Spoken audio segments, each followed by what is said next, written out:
Hi friends, আমাদের বাড়িতে কি রান্না হচ্ছে দেখুন। মা আজকে কি রান্না করছে আসুন দেখুন।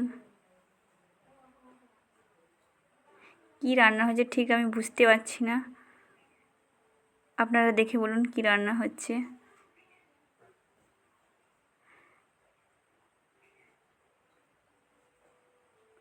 মনে হচ্ছে মা কয়েকটা সবজি মিশিয়ে ওই যে বলে না পাঁচ মিশালি রান্না, না নবরত্ন না কি, ওইটা রান্না করছে মনে হচ্ছে। আসুন বাইরেটা দেখাই। প্রচুর বৃষ্টি হয়েছে আমাদের এখানে, দেখুন পুরো একদম মাঠ একদম ভরে গেছে। এই যে নৌকাটা দেখছেন না, এটা আমাদের বাড়িতে বানিয়েছে ওই পারে যাওয়ার জন্য। দেখুন একদম রাস্তার কাছাকাছি একদম জল চলে এসছে। একদম বৃষ্টিতে গাছগুলো সব মারা গেছে। অনেক সবজি ছিল এখানে।